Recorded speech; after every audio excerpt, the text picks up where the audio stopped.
আর কিছুদিন পরেই আমাদের দেশে অর্থাৎ ভারতবর্ষে জনগণনা শুরু হচ্ছে, সেন্সাস 2027। এই নিয়ে কেন্দ্রীয় সরকার গ্যাজেটও প্রকাশ করে দিয়েছে। এই গ্যাজেটের মাধ্যমে জানিয়ে দেওয়া হয়েছে যে এপ্রিল মাস থেকেই ভারতবর্ষে মানে 2026-এর এপ্রিল থেকেই এই জনগণনার প্রক্রিয়া শুরু হচ্ছে। আর এবারের জনগণনায় মোট 33টি প্রশ্ন আপনাদেরকে করা হবে। সেই 33টি প্রশ্নের তালিকাও প্রকাশিত হয়েছে। সেই সম্পর্কে আজকের ভিডিওতে আপনাদের আমি ডিটেলসে জানাবো। অনেক দিন ধরেই ভারতবর্ষে জনগণনা হয়নি, কারণ করোনা পিরিয়ড থাকার জন্য ভারতবর্ষে জনগণনা পিছিয়ে গিয়েছে। আর জনগণনা অত্যন্ত গুরুত্বপূর্ণ, জনগণনার যথেষ্ট প্রয়োজনীয়তা আছে। তো সেই সেন্সাস বা জনগণনা 2027 যা শুরু হচ্ছে 2026-এর এপ্রিল থেকে, সেখানে কোন কোন প্রশ্ন আপনাদের বাড়িতে সমীক্ষকরা এলে জিজ্ঞেস করতে পারেন এবং কোন কোন তথ্য নিতে পারেন সেই সম্পর্কে ডিটেলসে আমরা এই ভিডিওর মাধ্যমে জানবো। তাই অবশ্যই ভিডিওটি শেষ পর্যন্ত দেখবেন। আর এই চ্যানেলে আপনি নতুন এসে থাকলে অবশ্যই চ্যানেলটিকে সাবস্ক্রাইব করে পাশে থাকা নোটিফিকেশান বেল আইকনটা অল করে রাখবেন। পরবর্তী ভিডিওর নোটিফিকেশান সবার প্রথম আপনার কাছে চলে যাবে। একই সঙ্গে ফেসবুক থেকে দেখে থাকলে পেজটিকে ফলো করে রাখবেন। 2027 সালের জনগণনা বা আদমশুমারির জন্য জোর কদমে প্রস্তুতি শুরু করে দিল কেন্দ্রীয় সরকার। 1948 সালের সেন্সাস অ্যাক্ট বা আদমশুমারি আইন মেনে ভারতের রেজিস্ট্রার জেনারেলের কার্যালয় এবং স্বরাষ্ট্র মন্ত্রক সম্প্রতি এই বিষয়ে একটি গুরুত্বপূর্ণ নির্দেশিকা জারি করেছে।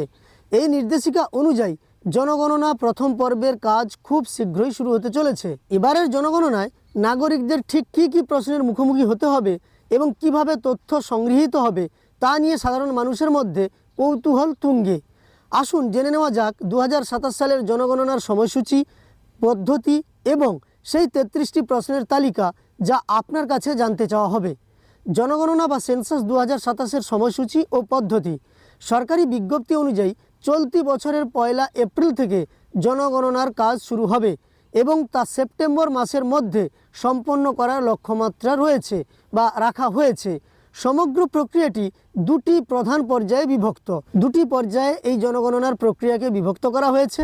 প্রথম পর্যায়ে এই ধাপে মূলত হাউস লিস্টিং বা বাড়ি সংক্রান্ত তথ্য এবং হাউজিং সেন্সাস বা গৃহস্থালির সুযোগ সুবিধা সংক্রান্ত তথ্য সংগ্রহ করা হবে। অর্থাৎ আপনার বাড়িতে এসে জানতে চাওয়া হবে আপনি কোন কোন সরকারি সুযোগ সুবিধা পেয়েছেন এবং আপনাদের বাড়ির সমস্ত তথ্য নেওয়া হবে। সেটাই বলা হয়েছে প্রথম পর্যায়ে হাউস লিস্টিং।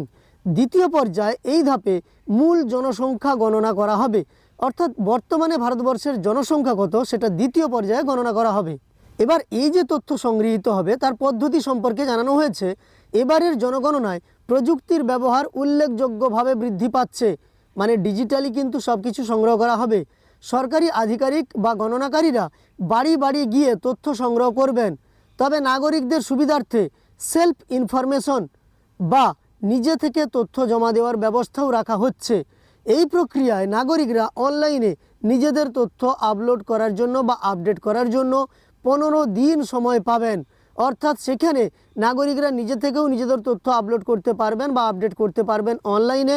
তার জন্য 15 দিন সময় দেওয়া হবে। এবার 33টি প্রশ্ন সম্পর্কে আমরা জানবো, যেই সমস্ত প্রশ্ন সম্পর্কে আধিকারিকরা জানতে চাইবেন। তো চলুন এবার 2027 সালের জনগণনায় বাড়ি বাড়ি গিয়ে কোন 33টি প্রশ্ন আপনাকে জিজ্ঞেস করা হবে সেই সম্পর্কে আমরা একে একে দেখে নেব।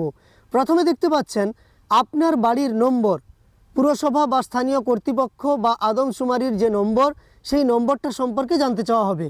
2 নম্বর দেখুন সেন্সাস হাউস নম্বর, মানে বাড়ির ধরন, উপকরণ এবং অবস্থা সম্পর্কিত বিষয়, এই সম্পর্কে আপনার কাছে জানতে চাওয়া হবে। 3 নম্বরে বাড়ির মেঝে কী দিয়ে তৈরি, পাকা না কাঁচা, এটাও কিন্তু এবারের সেন্সাসের বিষয়ে রয়েছে। 4 নম্বর বাড়ির দেওয়াল কী দিয়ে তৈরি, অর্থাৎ মাটির বাড়ি না পাকা বাড়ি, সেই সম্পর্কে কিন্তু জানতে চাওয়া হবে।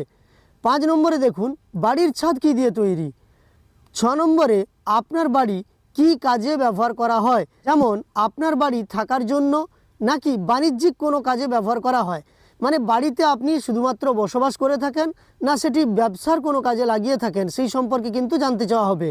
7 নম্বরে দেখুন বাড়ির বর্তমান অবস্থা কেমন। এবার 8 নম্বরে পরিবারের মোট কতজন সদস্য রয়েছেন, এই প্রশ্নের মাধ্যমে পরিবারের মোট সদস্য সংখ্যা নথিভুক্ত করা হবে।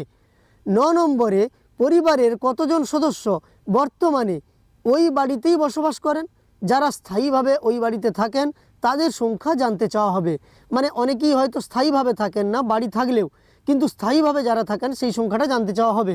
10 নম্বরে যা জানতে চাওয়া হবে পরিবারের প্রধানের নাম কি, পরিবারের দায়িত্বে থাকা ব্যক্তির নাম জানতে চাইবে সেন্সাস কর্মীরা।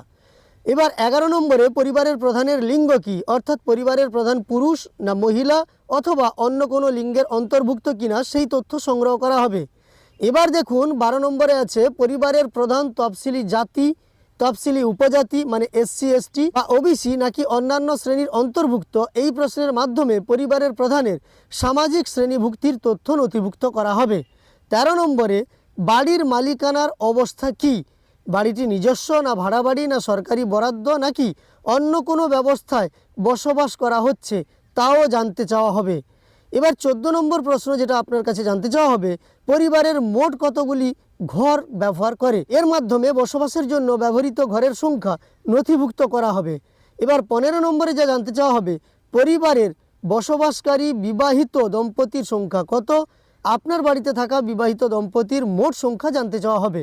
এছাড়াও যে তথ্যগুলো জানতে চাওয়া হবে 16 নম্বরে আছে দেখুন, পানীয় জলের প্রধান উৎস কী, নলকূপের জল ব্যবহার করেন না পাইপলাইন আছে, কুয়ো, ট্যাঙ্কার বা অন্য কোনো উৎস থেকে পানীয় জল পাওয়া হয় কি না তার তথ্য সংগ্রহ করা হবে।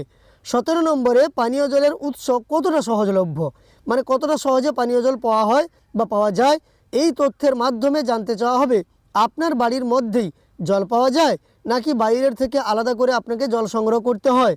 18 নম্বরে বাড়িতে আলোর প্রধান উৎস কী, বিদ্যুৎ না সৌরবিদ্যুৎ না কেরোসিন বা অন্য কোনো উৎস ব্যবহার করা হয় কিনা তা জানতে চাইবে সেন্সাস কর্মীরা। 19 বাড়িতে শৌচাগারের সুবিধা আছে কিনা, পরিবারের নিজস্ব শৌচাগার রয়েছে কিনা সেই তথ্য জানতে হবে বা জানা হবে। শৌচাগারের ধরন কী রকম, এটা 20 নম্বর প্রশ্ন, ফ্লাশ না পিট ল্যাট্রিন বা অন্য কোনো ধরনের শৌচাগার ব্যবহৃত হয় কিনা তা জানতে চাওয়া হবে বা জানতে চাইবেন সেন্সাস কর্মীরা। 21 নম্বরে আছে দেখুন, বাড়ির বর্জ্য জল নিষ্কাশন ব্যবস্থা কেমন, নর্দমা না সেপটিক ট্যাঙ্ক বা অন্য কোনো নিষ্কাশন ব্যবস্থা রয়েছে কিনা তার তথ্য নিবে সেন্সাস কর্মীরা। এখানেই শেষ নয়, 22 নম্বরে স্নানের সুবিধা কতটা সহজলভ্য, বাড়ির ভিতরে স্নানের আলাদা ব্যবস্থা রয়েছে কিনা তা জানতে চাইবে সেন্সাস কর্মীরা। 23 নম্বরে বাড়িতে রান্নাঘর এবং এলপিজি বা পিএনজি সংযোগ সহজলভ্য কেমন, রান্নাঘর রয়েছে কিনা এবং সেখানে এলপিজি বা পিএনজি সংযোগ আছে কিনা সেই তথ্য সংগ্রহ করবে সেন্সাস কর্মীরা। 25 দেখুন, বাড়িতে রেডিও বা ট্রানজিস্টার রয়েছে কিনা, পরিবারের কাছে রেডিও বা ট্রানজিস্টার রয়েছে কিনা তাও সেই তথ্যও নেওয়া হবে এবং জানতে চাইবে কর্মীরা। 26 নম্বরে দেখুন, বাড়িতে টেলিভিশন রয়েছে কিনা, পরিবারের নিজস্ব টেলিভিশন বা টিভি আছে কিনা সে তথ্যও জানতে চাইবে। 27 বাড়িতে ইন্টারনেট ব্যবহারের সুবিধা রয়েছে কিনা, মোবাইল ডেটা বা ব্রডব্যান্ডের মাধ্যমে ইন্টারনেট সংযোগ রয়েছে কিনা তার তথ্য জানতে চাইবে। 28 দেখুন, বাড়িতে ল্যাপটপ বা কম্পিউটার রয়েছে কিনা, আপনার বাড়িতে ডেস্কটপ বা ল্যাপটপ কম্পিউটার ব্যবহৃত হয় কিনা তাও জানতে চাইবে। এবার 29 নম্বরে যেটা আছে, পরিবারের টেলিফোন, মোবাইল ফোন বা স্মার্টফোন রয়েছে কিনা, যদি থাকে তার সংখ্যাও জানতে চাইবে এবং যোগাযোগের জন্য কোন কোন ধরনের ফোন ব্যবহৃত হয় সেই তথ্যও নেওয়া হবে। 30 পরিবারের সাইকেল, স্কুটার বা মোটর সাইকেল রয়েছে কিনা, 2 চাকার যানবাহনের তথ্য জানতে চাইবে এবং 31 নম্বরে পরিবারের গাড়ি, জিপ বা ভ্যান রয়েছে কিনা, 4 চাকা বিশিষ্ট যানবাহন রয়েছে কিনা তাও জানতে চাইবে কর্মীরা। 32 নম্বর প্রশ্নে যা জানতে চাইবে, পরিবারের ব্যবহৃত প্রধান খাদ্যশস্য কী, চাল, গম বা অন্য কোনো খাদ্যশস্য প্রধানত ব্যবহৃত হয় কিনা সেই তথ্যও আপনাকে দিতে হবে। এবং শেষে যা আপনার কাছে জানতে চাওয়া হবে, যোগাযোগের জন্য মোবাইল নম্বর শুধুমাত্র জনগণনা সংক্রান্ত প্রয়োজনীয় যোগাযোগের উদ্দেশ্যে একটি মোবাইল নম্বর সংগ্রহ করা হবে বলে জানানো হয়েছে। মানে আপনার সঙ্গে পরবর্তীকালে যদি যোগাযোগের প্রয়োজন হয় তাই আপনার সঙ্গে যোগাযোগের একটি নম্বর বা একটি মোবাইল নম্বর কন্ট্যাক্ট নম্বর হিসাবে নেওয়া হবে। ডিটেলসে বুঝতে পারলেন কোন 33টি প্রশ্ন আধিকারিকরা বা সমীক্ষকরা আপনার বাড়িতে এসে আপনার কাছে জানতে চাইবেন এবং এই তথ্যগুলো সংগ্রহ করে একসঙ্গে তারা নিয়ে গিয়ে আমাদের দেশের আদমশুমারি বা সেন্সাসের কাজ সম্পন্ন করবেন। তারপরেই আমাদের দেশের মোট জনসংখ্যা কতটা প্রকাশ পাবে এবং জনগণের যে বর্তমান পরিস্থিতি, আর্থিক পরিস্থিতি সব কিছু তথ্য সরকারের কাছে লিপিবদ্ধ হবে। তো তারপরেই কিন্তু বিভিন্ন পদক্ষেপ নেবে সরকার এই দেশের জনগণের জন্য কিছু করার ক্ষেত্রে বা কোনো প্রয়োজনীয়তা থাকলে সেটার দিকে দেখবে। যাই হোক, সেন্সাসের অবশ্যই প্রয়োজনীয়তা আছে, যা প্রত্যেক 10 বছর অন্তর হয়ে থাকে। সেইভাবে এবারের ব্রেক হলেও আবারও শুরু হচ্ছে সেন্সাস 2027। এতে আপনারা সকলেই অংশ নেবেন এবং দেশকে আরও মজবুত করার জন্য সেন্সাসের গুরুত্ব বুঝে সমস্ত তথ্য শেয়ার করবেন। এই মাধ্যমে আমরা 33টি প্রশ্ন সম্পর্কে জানলাম যা আমাদের করা হবে বা আমাদের কাছে জানতে চাওয়া হবে।